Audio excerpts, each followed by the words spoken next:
High, আমি মোহিনী চলে এসেছি বান্ধবীর বিয়ের ব্লগ নিয়ে। আর আজকে আমি পরেছিলাম শাড়ি, আর এই শাড়িটা হচ্ছে আমার মায়ের শাড়ি। মায়ের শাড়ি পরেছি আর দেখতে সুন্দর লাগবে না তাই কি কখনো হয়?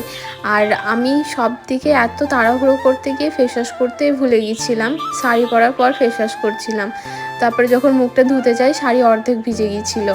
যাই হোক, তারপর আমি মেকআপ করতে চলে আসি। আর আমার ফাউন্ডেশন দেওয়ার ধরনটা জাস্ট একবার দেখে নাও তোমরা। আমার মেকআপ সম্বন্ধে সেরকম কোনো ধারণা নেই, কারণ আমি হতে পারি মেয়ে, কিন্তু মেকআপ খুব একটা ভালো পারি না। আমি যতটুকুই মেকআপ পারি আমি ইউটিউব দেখে দেখে করি। আর আজকে একটু বেশি সেজে ফেলেছিলাম, তার কারণ আজকে যেহেতু শাড়ি পরেছিলাম, শাড়ির সাথে একটু বেশি সাজে ভালো যায়।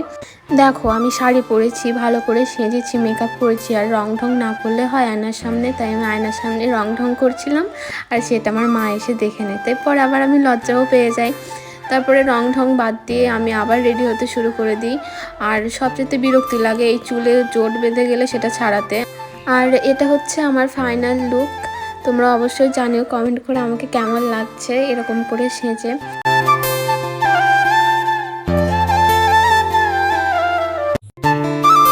এরপর আমি বার হয়ে পড়ি। আমি গিয়েছিলাম, তারপর আমার বান্ধবীরা আবার আমাকে বাড়ি পাঠিয়ে দেয়, তার কারণ আমি গলাতে কিছু পরে যাইনি। ওরা বলছিল আমার গলাটা অনেক ফাঁকা ফাঁকা লাগছে, সেই কারণে আমি আবার বাড়ি এসে গলার পরে আবার গিয়েছিলাম। আর এখানে এসে দেখছি এই যে এরা এখনও রেডি হতে পারেনি। আর এটা হচ্ছে কেশবতী কন্যা, ও মুখ দেখানো বাদ দিয়ে চুলই বেশি দেখায় মানুষকে।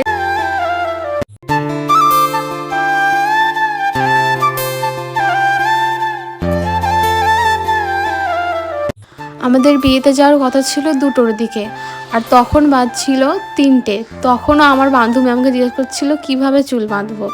নিজে রেডি হয়ে অন্যের জন্য ওয়েট করার যে ব্যাপারটা, এর থেকে বিশ্রী ব্যাপার আর অন্য কিছু হতে পারে না। এরপর আমরা আমাদের প্রাইভেট কারে করে বান্ধবীদের বাড়ির দিকে রওনা দিই। আর আমাদের প্রাইভেট কারে উঠে দেখি আমার চুলগুলো এলোমেলো হয়ে যাচ্ছে, এলোমেলো বাতাসে।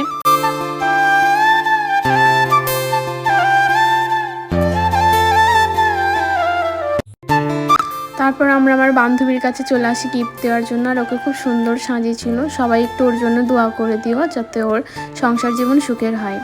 তারপর আমরা খেতে বসেছিলাম, আর এই হাবাদেগুলো খাবার নষ্ট করছিল আর দোষ দিচ্ছিল আমার নামে যে মোহিনী ফেলেছে সব। এরপর আমরা খাওয়া দাওয়া শেষ করে চলে আসি একটা বান্ধবীর কাছে। বান্ধবীর পুচকি হয়েছে, সেই জন্য পুচকিটাকে দেখতে এসেছিলাম। আর দেখতে এসে সবাই পুচকিকে দেখছিল, আর আমি এদিকে মেকআপ করছিলাম, কারণ আমাদের খেতে ভিডিও করতে রোদের মধ্যে আমাদের মেকআপ নষ্ট হয়ে গেছিলো, তাই আর একটু টাচ আপ করে নিচ্ছিলাম। এরপর আবার টোটোতে উঠে পড়ি বাড়ি আসার জন্য।